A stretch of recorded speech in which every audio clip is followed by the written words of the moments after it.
Well, last hour we were looking at the tribulation, last 2 hours. Итак, на прошлом часу, предыдущие 2 часа, мы с вами рассматривали, что же будет происходить во время скорби.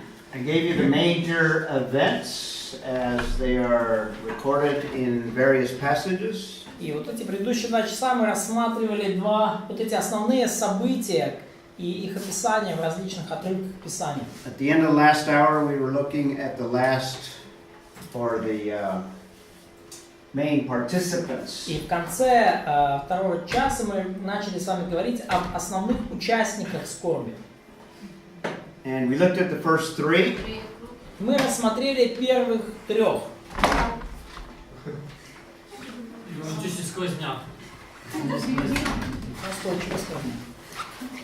Israel is mentioned first because I believe they are the focus of the entire tribulation period. Израиль упомянут первым в этом списке, потому что я верю, что именно на Израиле будет сфокусирован весь этот период скорби. Everything else is related to Israel. Все остальное будет также связано с Израилем. There's also the dragon. He will be a major participant during the 7 years. Также дракон, сатана, будет основным участником во время этих 7 лет. Одним из основных участников. Про эту женщину до конца. Это знамение, связанное с Иосифом, а где там Иосиф? So he wanted more clarifications about this woman and how it is connected with Joseph. Do you want me to explain it? Yeah, the vision of Joseph in Genesis 37. 37, yes. Бытие 37 глава, видение Иосифа. Yeah, in Genesis 37, he has 2 visions. One of them Иосиф, еще будучи подростком, у него было 2 видения. is similar to what we have in the book of Revelation. И одно из них, оно очень, не очень, оно практически идентично тому, что мы читаем в книге Откровения. Сейчас я подскажу. 9 стих, 39. Beginning in verse 9. 9 стиха. Want to read it, Vasya? Василий, прочитай, пожалуйста. И видел он еще другой сон, и рассказал его братьям своим, говоря: вот я видел еще сон, вот солнце, луна и 11 звезд поклоняются мне. Okay. Это? И 10 тоже. So he sees 11 stars because of the 11 other brothers. Он видит 11 звезд, потому что, у него еще других братьев 11. Sun and the moon and all 11 are bowing down to him. This is a vision of him in Egypt. И солнце, и луна, и 11 звезд, которые поклоняются ему, это вот видение о судьбе Иосифа в Египте. But it's the family of Joseph. Но вот эти символы, они указывают на семью Иосифа. Or Jacob rather. Или, если быть точнее, это семья Иакова. Who eventually will become Israel. И в конечном счете эта семья превратится в Израиль, тот, который мы уже знаем. That's the only verse that comes close to the description that we have in the book of И Revelation. это единственный стих, который похож на то, о чем мы читаем в книге Откровения 12.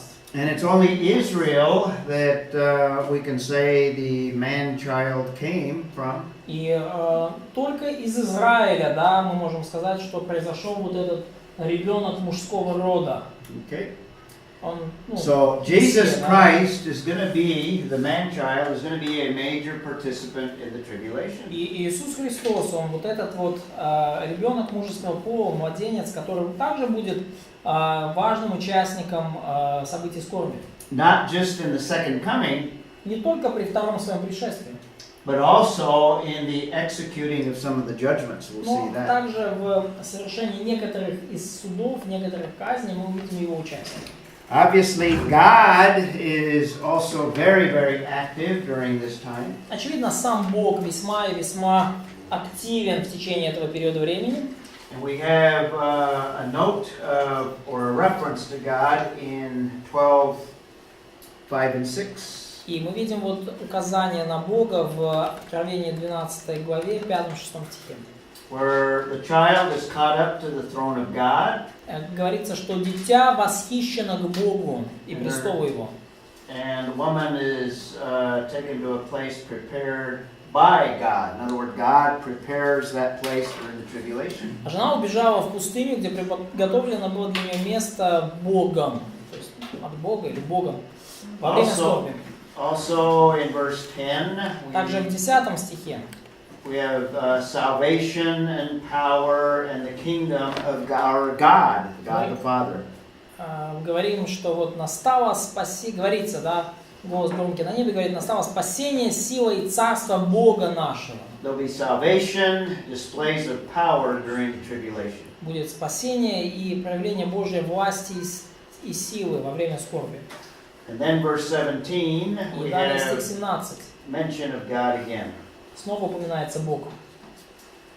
in reference to the believers. Говорится, да, о верующих, как о сохраняющих заповеди Божьи. So God has a major part. He is the ultimate source of all of the judgments. Итак, Бог будет играть ключевую роль во всем этом, и именно Он будет источником вот этих всех судов и дисциплин, казней.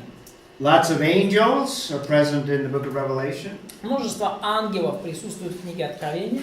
The angels bring messages. Ангелы приносят послания. So they have revelation that they give. Они несут некое откровение, которое они передают. They also are the ones that execute the judgments. И именно они осуществляют суды. They also bring salvation. И также они приносят спасение. There's in chapter 14 an angel that proclaims the gospel to the whole world. В Откровении 14 главе именно ангел провозглашает Евангелие всему миру. So people will not only hear the gospel from the 144,000, Люди потому, народы мира услышат Евангелие не только от 144 тысяч and the two prophets, и 2 пророков, and other believers that are raised up during that period of time, и от других верующих, которые они веруют и будут возвышены в этот период времени. but even an angel will declare the Даже gospel. ангелы будут провозглашать Евангелие. Everyone will hear the gospel during the Все tribulation. услышат Евангелие во время скорби. Why do you think God does not allow angels in our days to proclaim gospel? Our days are boring, normal, ordinary. А почему Бог в наше время ангелам не дает провозглашать Евангелие? Он говорит, у нас дни такие, мы живем в скучную, нормальную, обычную эпоху. Ходить верой не видение. That 7-year period is very, very unique. This is one of the things that makes it unique. Эти 7 лет будут особым уникальным временем, и вот это участие ангелов в благовестии, это одно из вещей, которое делает его уникальным. Now God reveals himself to all men. Но Бог явил себя всем людям. And always has in every age. И всегда себя являл всем людям в любую эпоху. So man has adequate revelation. Поэтому у человека есть достаточное количество откровения. That's what Romans 1 tells us. Римлянам 1 глава говорит нам об этом. And Paul says that therefore all men are without excuse. И Павел говорит, что по этой причине все люди безответны. But there will be dramatic displays of angelic work and even the gospel. Но проявится в эпоху скорби очень такое драматичное усиление ангельского труда в расширении Евангелия. So 7 and 8 speaks of war in heaven. Итак, 12 глава, 7-8 стих говорит о войне на небесах. Between demons and good angels. Между демонами, бесами и хорошими ангелами. Vasya, you want to read Revelation 13, 7 and 8. Василий, прочитай, пожалуйста, 12 глава, 7-8 стих. И сталося на небі війна, Михаїл та його ангели чинили зі Змієм війну, Змій воював та його ангели, та не втрималися, і вже не знайшлося місця на небі. Okay. So it appears in our age, demons have access to both heaven and earth. И кажется, что в наше время у демонов есть доступ как на землю, так и на небеса. What appears to happen during the 7 years, Но кажется, что случится вот во время 7 лет. angels have no longer access to heaven. Ангелы больше не будут, падшие ангелы, демоны больше не будут иметь доступ на небеса. No place is found for them in verse 8. Больше не было там для них места. So they're confined to earth, and that's what makes earth so horrendous. Теперь они уже будут привязаны к земле, и именно поэтому земля станет таким отвратительным местом для жизни. There are so many mentions of angels and demons in the book of Revelation. Очень много упоминаются сатана и бесы в описаниях скорби в книге Откровения. You can come up with a complete angelology just from the book of Revelation. Из книги Откровения вы можете вывести практически всю библейскую ангелологию. More mention of angels and demons in the book of Revelation than anywhere else in Scripture. Больше описания ангелов и демонов в книге Откровения, чем в любой другой книге Писания. So they are major participants in the 7-year period as well. Они тоже очень важные участники вот этого 7-летнего периода. We have the first beast that's described in Revelation 13. Мы видим первого зверя, он написан в Откровении 13:1-10. Let's read a few of those verses. Давайте прочтем некоторые из этих стихов. Ira, read verse 1. Ира, стих 1, пожалуйста. И стал я на песке морском и увидел выходящего из моря зверя с 7 головами и 10 рогами. На рогах его было 10 диадим, а на головах его имена богохульные. Okay, we have imagery again. We have Снова мы видим образы. non-literal language that's used here. Здесь такой небуквальный язык используется. But again, we interpret according to the intention of the author. Но опять же, мы истолковываем символ, образ на основании намерения автора. The imagery probably comes from Daniel. Образ, скорее всего, исходит из книги Даниила. Also, we have more detail given to us in the same book in chapter 17. И также мы имеем большее количество деталей в той же самой книге, только попозже, в главе 17. These 10 horns are a picture or images of the nation of 10 nations. 10 рогов – это образ 10 наций, 10 народов. With 7 heads or 7 leaders. 7 глав – это 7 руководителей. And they're wearing 10 diadems. И на рогах там 10 диадим. And obviously they're satanic, they have blasphemous names. И очевидно, эти диадемы сатанинские, на них богохульные имена. Alessia, verse 2. Алиса, 2 стих, пожалуйста. Зберена, що я її бачив, подібна до риси, була, а ноги її, як ведмежі, а пащі її, немов левіча пащі, і змій дав їй свою силу, і престола свого, і владу велику. Okay, the imagery continues. That imagery probably also comes from Daniel chapter 7. Образы продолжаются, ну и эти образы, очевидно, взяты из Даниила 7 главы. Where we have world empires pictured as these beasts, these animals. Когда мы видим вот эту всемирную мировую империю, которая изображена как вот такой зверь, такой супер зверь. The last beast is like a combination of those beasts of Daniel chapter И 7. последний зверь это такая дикая смесь вот этих всех предыдущих империй. So he has characteristics of the ones that Daniel saw. И он видит, имеет характеристики вот тех империй, которые видел Даниил. And notice the dragon is mentioned again. И обратите внимание, снова упомянут дракон. That's the counterfeit father of the unholy Trinity. Вот этот вот поддельный отец этой не святой, нечестивой Троицы. So this world leader has satanic power. И вот этот руководитель всего мира, он обладает сатанинской, демонической силой. In fact, he will have power over the whole world. И он будет, вообще говоря, обладать властью над всем миром. Nadia, verse 3. Надя, 3 стих, пожалуйста. И видел я, что одна из голов его как бы смертельно была ранена, но эта смертельная рана исцелела. И удивилась вся земля, следя за зверем, и поклонились дракону, который дал власть зверю. So one of the heads is killed, it looks like, or at least appears to be fatally wounded. Но одна из голов, она будет убита или смертельно ранена.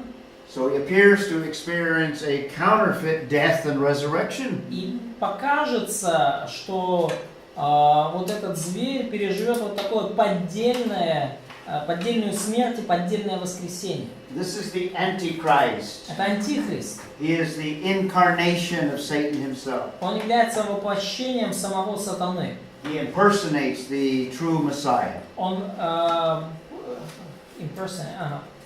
Он словно бы воплощает, подобно Иисусу, как бы вот этот образ Мессии. He's the satanic counterpart of Jesus И Christ. в этом смысле он является сатанинской подделкой, сатанинским конкурентом Иисуса This Христа. miracle that he is able to experience deceives the whole world. И вот это чудо, в кавычках, которое он переживает, оно обольщает весь мир. The world is amazed by it and they follow him. Мир потрясен этим чудом, и они поклоняются ему. Они Notice in verse 4, Yura, they worship стих, him. пожалуйста, Юра. Они поклонились ему. Поклонились зверю, говорят, кто подобен зверю сему, и кто может сразиться с ним. Okay, so they worship him, И они поклоняются ему. or they worship the dragon because the dragon gave him his authority. И даже точнее, они поклонились дракону, который дал власть зверю. So he is a world totalitarian leader. Поэтому вот этот зверь становится вот таким мировым тоталитарным лидером. Verse 7, here's the persecution. И вот здесь уже начинаются гонения. Zana. И дано было ему вести войну со святыми и победить их. И дана была ему власть над всяким коленом и народом, и языком и племенем. So he persecutes the saints and he has power over the whole world. Итак, Антихрист осуществляет гонения на святых, и при этом он обладает властью над всем миром. I believe that the abomination of Revelation or of Matthew 24, verse 15, И я верю, что вот эта мерзость запустения, которая описывается в Матфея 24:15, that Daniel also mentions, о которой упоминает также Даниил, and it's also mentioned in 2 Thessalonians 2, которая также упоминается во 2 Фессалоникийцам 2. I think he will stand up in the temple proclaiming himself to be God. Я думаю, мерзость запустения будет заключаться в том, что он войдет в храм, провозгласив самого себя Богом. Just as the true Messiah is in fact God himself, deity, Точно так же, как подлинный Мессия, который на самом деле является Богом, Божеством. so the Antichrist, the false Messiah, will also stand up and claim to be God himself. Вошел в храм, точно так же и ложный Мессия, его противник, придет в храм, станет там и провозгласит себя Богом. In verse 8, all who dwell on the earth will worship him, Стих 8 говорит, что поклонятся ему все живущие на земле, except for those that are written in the book of life. кроме тех, чьи имена записаны в книге жизни Агнца. Okay? So that's the first beast. There's the second beast. И это первый зверь. Есть также и второй зверь, то есть будет. He is the counterpart of the Holy Spirit. И это тоже противник Духа Святого, подделка под Духа So Святого. we have an unholy spirit, a dragon, and two beasts. То есть у нас есть вот дракон, у нас есть два зверя. And the second beast, as we will read, gives glory to the first beast. И второй из них, второй зверь или уже пророк, он воздает славу первым двум, дракону и первому You зверю. have read verse, or your turn, Oleg, 11? Олег, 11 стих. І бачив я іншу звірину, що виходила з землі, і вона мала два роги, подібні ягнячим, а говорила, як звій. Okay? He's like a lamb, Он как агнец, but he похож на агнца, speaks like the dragon. но говорит как дракон. Yulia, read verse 12. Или 12 стих. Он действует перед ним со всей властью первого зверя и заставляет всю землю и живущих на ней поклоняться первому зверю, у которого смертельная рана исцелена. Okay? He makes all the earth worship the first beast. Он заставляет всю землю поклоняться первому зверю. Just as the Holy Spirit gives glory to the Father and the Son, Точно так же, как Дух Святой воздает славу Отцу и Сыну, so this unholy spirit speaks like a dragon and gives glory to the то Antichrist. есть вот также вот этот несвятой Дух говорит как дракон и воздает славу сатане и антихристу. Second reference to the fatal wound that was healed in verse 12. Второе упоминание о вот этой исцеленной смертельной ране в 12 стихе. Second beast can perform miracles. А вот этот второй зверь может творить чудеса. Larissa, verse 13. Лариса, 13 стих, пожалуйста. И творит великие знамения, так что его не сводит с неба на землю пред людьми. Okay. Great miracles. великие Great чудеса, deception. великое обольщение. Notice the deception in verse Обратите 14. внимание, 14 стих, и там обольщение. И чудесами, которые давно было ему творить перед зверем, он обольщает живущих на земле, говоря живущим на земле, чтобы они сделали образ зверя, который имеет право отвечать, и жил. Okay, there he's glorifying the first beast again, Здесь он снова прославляет первого зверя, deceiving those who dwell on the earth. обольщая тех, кто живет на земле. Okay, creates an image. Он делает вот этот образ, вкладывает образ. Verse 16, Vasya. 16 стих. І зробить вона, що усім малим і великим, багатим, богим, вільним і рабам було дано знамено на їхню правицю або їхнє чоло. Okay, they receive a mark. This is interesting. Они получают вот это вот начертание, да, Here, read Нет. 17 and 18. 17-18 стихи. И что никому нельзя будет ни покупать, ни продавать, кроме того, кто имеет это начертание, или имя зверя, или число имени его. Здесь мудрость. Кто имеет ум, тот сочтит число зверя, ибо это число человеческое, что его 660. So this evil empire controls the economy. И вот эта вот нечестивая империя контролирует также и экономику. So if you're a believer in Jesus Christ, Если вы верите в Иисуса Христа, you cannot take the mark.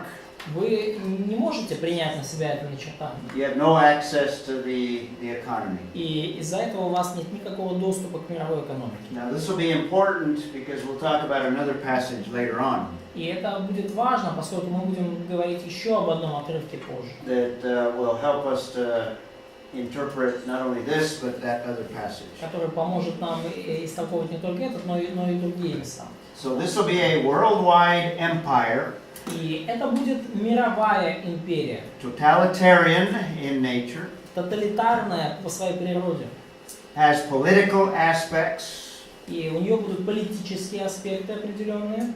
heads and kings and governments. То есть вот эти вот головы, цари, правительства. It'll also have a religious element. In other words, all will worship the beast. В этой империи будет также религиозный элемент, все будут поклоняться первому зверю. And it'll have absolute control over the entire economy. И там в этой империи будет осуществляться абсолютный контроль над всей экономикой. A very, very horrible period of time.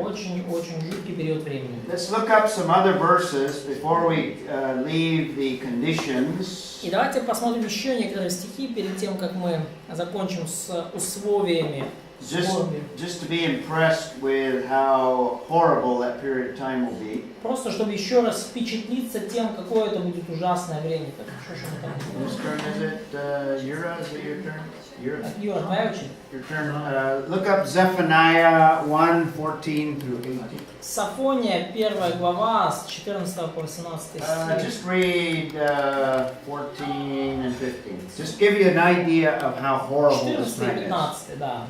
And Zana. Сафония 1, 14, 15. Zana, read Malachi 4:1. Жанна Малахия 4.1. 4.1. Yep, and Oleg, Isaiah 24:3 and 4. Олег, Исаия 24, 3, 4. This is just to give you an idea of how horrible the period of time is. Просто чтобы вы поняли, насколько все будет плохо, ужасно, жутко. Zephaniah. Сафония. You're up. По 18, да? 14 through 15 or 18? Yeah, 14 and 15. 14-15 только. Близок великий день Господа, близок и очень поспешает. Уже слышен голос дня Господня, горько возопьет тогда и самый храбрый. День гнева, день сей, день скорби и тесноты, день опустошения и разорения, день тьмы и мрака, день облака и мглы. Okay, a day of wrath, trouble, День гнева, день скорби, destruction, desolation, тесноты, опустошения, darkness and gloom, разорения, тьмы, мрака, clouds, thick darkness, облака и мглы. horrible time. Жуткое время. Malachi 4:1. Малахия 4.1. Ибо вот придет день, пылающий, как печь, когда все надменные и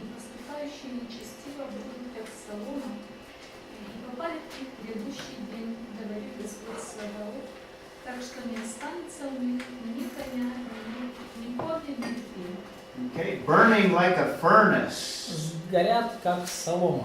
And notice in Malachi's day, that day had not come yet. И помните, что в дни Малахии этот день еще не наступил. So it's future even from Malachi's time. Это будущее и для Малахии тоже. Isaiah 24, or wait a minute, which one did it give you? 24:3-4. 24, yeah. Исайя 24:3-4. Земля буде дощенту зруйнована та пограбована вся, бо це слово Господь проказав. Засумує, зів'яне земля, ослабіє, зів'яне вселенна, ослабіють вельможі народу землі. Okay. Also read, notice the earth will be completely laid waste. И обратите внимание, земля опустошена в конец. Read 19 as well, same chapter. 19, той же главы, 24-19. Julia. Юля. Земля поруйнована зовсім, земля потрощена, вся земля закрала. Okay, the earth is shaken violently. Да, земля потрясена, да, земля сокрушается. Шатается земля, как пьяный 20 стих. It's broken, split. Да, разбита, разделена. Several places in the book of Revelation it describes earthquakes. И несколько мест в книге Откровения описывают землетрясение. Larissa, read Joel 2:2. Лариса, Иаиль 2:2, пожалуйста. This is the day of the Lord. Вот это день Господень. Лариса, Иаиль 2:2. Joel 2:2.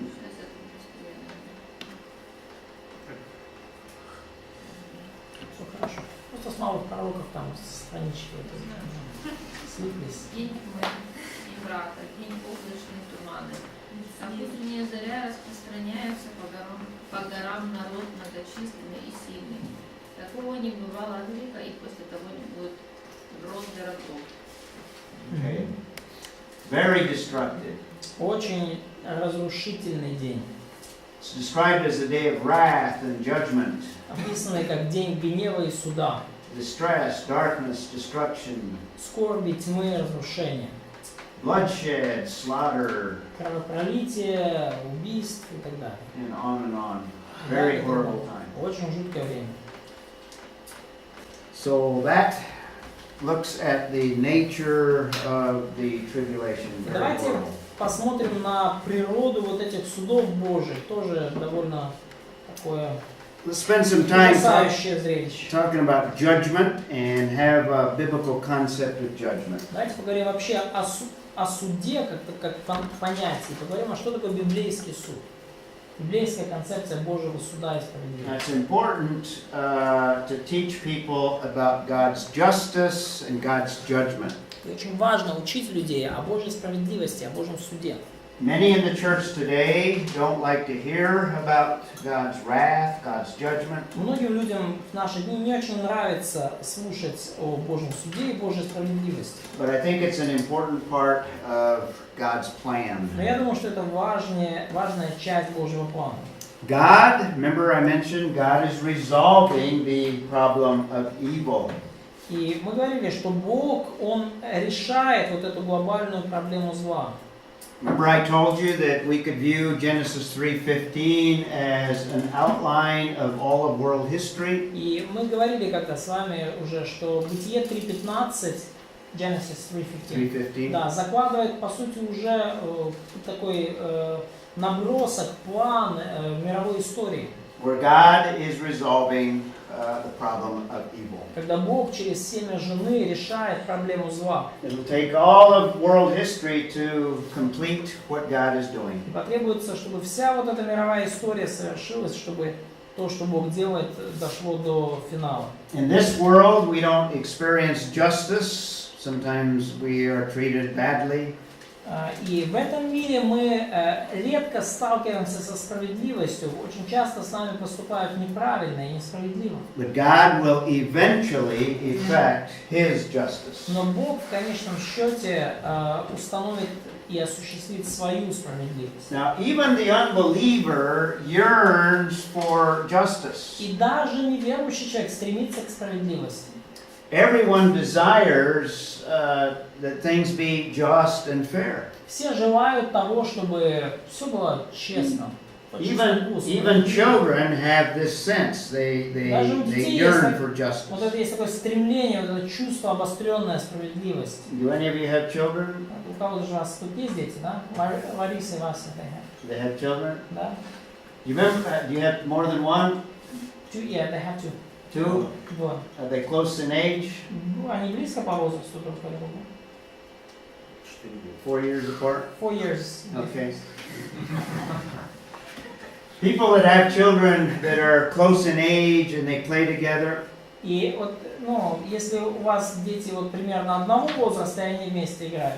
what would happen if one day you came and you brought candy Что случится, если вы придете как-нибудь, принесете конфеты, and you give the candy bar to one of the one of the children, и дадите коробку с конфетами одному, and not the other one? а другому не дадите? What's going to happen? Что случится? Два варіанти. Або поділиться старший чи молодший, або буде обіжатися. Гнев, скорбь, трепет. Або буде обіжатися. You're going to have So, tribulation. yeah, either they would share, or that's gonna be wrath and Yeah, judgment. да. Или поделятся, или будет гнев и суд. Да. That's why children have a sense of fairness and they want justice. Вот почему, да, у детей вот это особое чувство справедливости. Они хотят, чтобы все было по-честному. If one of the children gets the candy and the other one doesn't, then Если you have a fight. один из них получит конфеты, а другой нет, то они наверняка подерутся. So we all desire for God to bring justice. И все мы желаем, чтобы Бог принес в этот мир справедливость. The book of Revelation is telling us that God eventually will bring justice. Книга Откровения учит нас тому, что Бог в конечном счете принесет эту справедливость. The problem is all of us deserve His judgment. That's part of His justice. Проблема лишь в том, что все мы заслуживаем Его суда. Это тоже аспект Его справедливости. So let's talk about the justice of God. И давайте поговорим о справедливости Божьей. And first of all, let's look at it in terms of what is the concept. И, во-первых, посмотрим на это вот с точки зрения того, что это вообще за концепция справедливости. The concept of justice is that people are treated fairly and justly. Unjust. No, that they are. Концепция справедливости в том, чтобы с людьми поступали честно, ну, как бы по заслугам. If somebody breaks into your house, Если кто-то вламывается в ваш дом, you want justice. вы хотите справедливости. You want your possessions to be returned. Вы хотите, чтобы ваше имущество украденное было возвращено вам. You want the thief to be punished. Вы хотите, чтобы вора наказали. That is just. That is right. Это справедливо, это правильно. So when God is bringing judgment, He is making things right. И когда Бог наводит суд, Он исправляет вот этот нанесенный ущерб. Он все делает правильно. Let me illustrate how, from just a natural examples from the natural realm, И вот, приведу примеры из такой вот чисто вот из природы, why judgment is necessary, из жизни, почему суд необходим.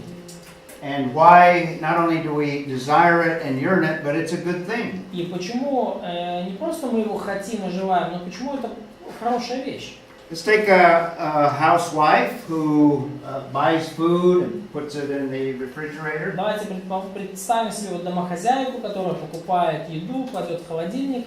You buy fruit and maybe you got more than what you could have in a short period of time. И вы купили какие-то фрукты, клубнику, черешню, и купили больше, чем вы можете съесть за какой-то промежуток времени. Let's say you have a bowl full of peaches. Peaches. Peach, whatever. Да. Представим, что у вас полная корзина персиков. And one of the peaches is starting to rot. It's showing И decay. один персик начинает гнить. What do you do with that peach? Что делать с ним? Throw away. Take it, throw it away. Убирайте, выкидывайте. What happens if you leave it there with all the others? Что случится, если оставить гнилой персик с остальными? So that would multiply. You lose them all. Вы потеряете всю корзину.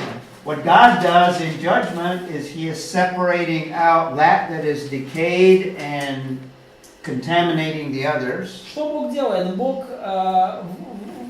убирает в процессе суда то, что гниет и заражает остальных. And the wife does the same thing. She's saving those that are good and throws out those that are bad. И точно так же поступает хорошая домохозяйка. Она оставляет хорошие персики и выбрасывает подгнившие. That's just what we do when we live in the world of decay. Вот что мы делаем, когда живем вот в этом мире, где царит разложение. For the men, if you work on your car like a mechanic, И, вот, пример для мужчин, да, если вы работаете там со своей машиной, если вы там механик, например, and you drive your car 10,000 kilometers, и вы на своей машине наездили уже 10 тысяч километров, the oil gets very dirty. то масло очень загрязняется, темнеет. So what do? Что вам делать? You take out that grimy oil and you throw it away. Вы сливаете вот это старое почерневшее масло и все. You put new oil because that old oil is going to damage your engine. И заливаете новое масло, потому что иначе старое повредит ваш двигатель. You're entering into judgment. You're changing the situation. Вы осуществляете суд тем самым, вы меняете ситуацию к лучшему. That's what God does periodically through world И history. Бог тоже такие вещи периодически делает в мировой истории.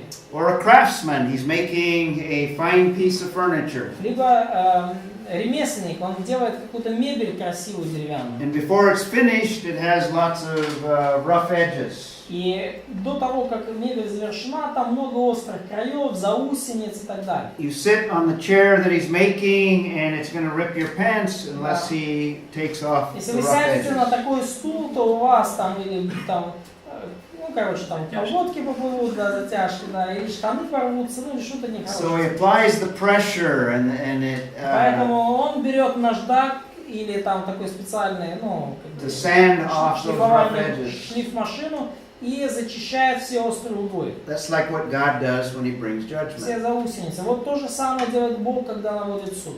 Or a coach on a football team, Либо soccer. тренер в какой-то футбольной команде. You have a team, and one of the team members is lazy, doesn't want to put in the work. Есть команда, и кто-то из участников команды лентяй, не хочет работать. You reward that team member like you do all the others. Разве вы вознаграждаете и хвалите такого члена команды, как и остальных? What happens to the team? Что случится тогда? Team does not develop. Та команда не будет развиваться. So the coach has to take that one and discipline him. И поэтому тренер должен взять этого болтуса и наказать его. We could come up with 100 examples. Можно сотни примеров такого рода придумать. This is what society does when it deals with criminals. Вот что делает общество, когда мы сталкиваемся с преступниками. Criminals must be judged. Преступники должны быть судимы. They must be sometimes removed. И порой должны быть даже удалены от общества. These are illustrations of why judgment is necessary. И это иллюстрация того, почему суд необходим. There is a great court, you might say, a heavenly court, Есть вот этот великий небесный зал суда, where God stands as judge, где Бог предстоит как судья. and He must intervene to remove that that is destroying. И ему порой приходится вмешиваться в земные дела и удалять то, что является разрушительным. That's what judgment is all about. И вот в этом суть Божьего суда. So even though from our perspective judgment seems painful, and it is, И хотя с нашей точки зрения суд кажется довольно болезненной процедурой, и так оно и есть, God's judgment is absolutely necessary. но Божий суд, тем не менее, совершенно необходим. And we looked at ultimately God is going to complete that work of judgment. И мы видим, и мы в Писании, что Бог в конечном счете завершит это дело суда и установит окончательную There's справедливость. a final judgment in the future. И будет совершиться в будущем окончательный суд. So God has absolute authority and sovereignty over that He's created. И Бог обладает с полной властью, и Он суверенным образом владычествует над всем своим творением. He has absolute right to do with His creation what He feels He wants. Да, и Он имеет полное право поступать со своим творением так, как Ему захочется. He's a good God that wants to protect His creation. И он при этом благой, добрый Бог, который хочет защитить свое творение. Protect that he considers good and valuable. Защитить то, что он считает хорошим, ценным. Judgment separates that he loves from that is destroying him. И суд отделяет тех, кого он любит, от тех, кто оказывает разрушительное воздействие. The theologian W.G.T.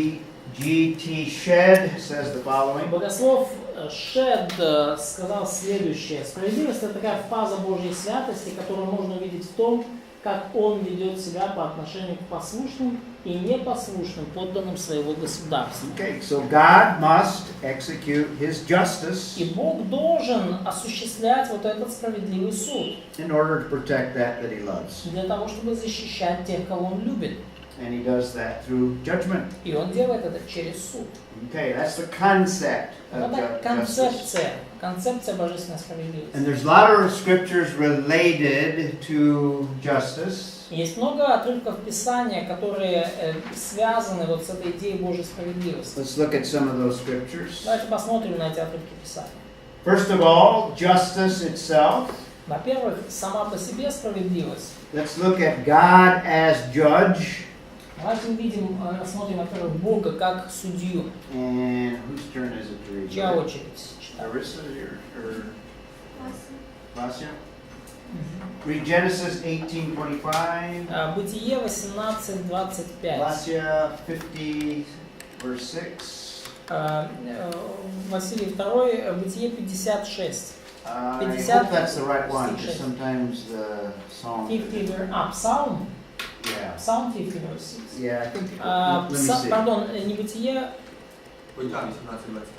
Псалом. And Ira, Isaiah 33:22. Ира Исаия, да.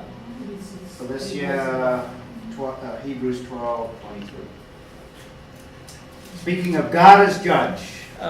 Здесь говорится о Боге как о судье. 49:6. 18:25. Псалом 49:6.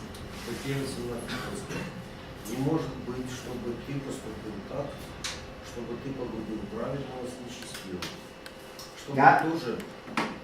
God is the judge of all the earth. И Бог является судьей над всей землей. Genesis 18:25. Yep. Да, Чтобы так? тоже было с праведником, что с нечестивым. Не может быть от тебя, судья всей земли, поступит ли неправосудно. Да. Okay. It's interesting that both 56 and 51:6 in our text, they say about the God as a judge. Okay. Yeah. All right. 49:6, пожалуйста, И прочитай. небеса звестят правду его, и Бог его судья. So it's 51 and 50. It's in your text. It's 51 verse 4, because you are proved right when you speak and justified when you judge. Okay. And in Russian text it's... Okay. Ну, там у нас как бы и 49:6, и 56, они оба говорят о Боге как о судье. Просто совпадение. Okay. You get the idea. Ira, Isaiah 33:22. Исайя 33:22. Ибо Господь судья наш, Господь законодатель наш, Господь царь наш, Он спасает нас. Okay. Yahweh is our judge. Яхве, судья. In the psalm that we read, Elohim himself is a judge. В псалме, который мы читали, Элохим назывался судьей. In Hebrews 12:23. Евреям 12:23. До церкви переводжених на небі написані, і до судів всіх, до Бога, і до духів удосконалених праведників. God is a judge of all. Итак, Бог является судьей всех. So God is judge. Итак, Бог есть судья. There's lots of verses that speak of God's justice. Есть много стихов, которые говорят о божественной справедливости. Nadia, why don't you do Job 8:3? Надя, прочитай, пожалуйста, Иов And we'll have to check this Psalm 33:5. я как You're проверю псалом, да. Иова, пожалуйста. Zana, Isaiah 30:18. 32:5, да. Isaiah Да, Жанна, ваш Исайя 30:18. And 1 Peter 1:17. Олег 1 Петра 1:17. Okay, Nadia? Так, Иов. Job 8:3.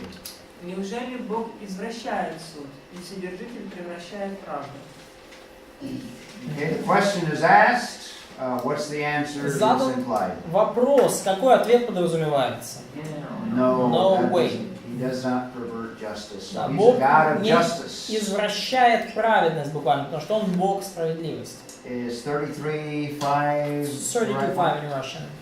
32:5 in Russian. Okay. Да, Он любит 32:5. правду и суд, милости Господней полна вся земля. Okay, he loves righteousness Да, and Бог justice. любит праведность и справедливость, правду и суд. Now we do too, Мы тоже любим, because we don't like to be abused поскольку нам не нравится, когда с нами плохо поступают, and treated unjustly. и когда с нами поступают несправедливо. Zana 30:18. Жанна, Исайя 30:18, пожалуйста. И потому Господь медлит, чтобы помиловать нас, и потому еще удерживается, чтобы жалиться над нами. Ибо Господь есть Бог правды, блаженны все, уповающие на Него. Okay, the Lord is a God of justice. Итак, Господь есть Бог правды. Oleg, 1 Peter 1:17. Олег, 1 Петра 1:17. І коли ви Отцем святе того, то кожного, незважаючи на особу, судить за вчинок, то в страху провадьте час вашого тимчасового замешкання. So the Father judges impartially. Итак, Отец судит нелицеприятно. He's perfectly just and righteous. Он совершенно справедлив и праведен. Now, when he judges, we need to keep in mind that he can judge sovereignly. И когда Он судит, нам нужно помнить, что Он судит суверенным образом. No one can escape his judgment. Он судит на правах и владыки, имея все возможности, и никто не может избежать Его суда. The believer is not going to be left in injustice. И верующего тоже не минет чаша сия, не минет чаша Божьей справедливости. God is going to sovereignly make all things right for us as believers. Бог, будучи владыкой, суверенным, Он все поставит на свои места, и также и в нашей жизни, как верующие. He's also going to deal with the unbeliever. И Он также и с неверующими разберется. And we can also be assured that God is a good God. He's a God of goodness. И также мы можем быть уверены, что наш Бог благой, добр. He's not an evil God that desires evil for his creatures. Он не какой-то нечестивый, злобный Бог, который желает зла своим творениям. If God did not deal in justice, he would not be a good God. Потому что если бы Бог не осуществлял справедливость, то Он бы не был благим Богом.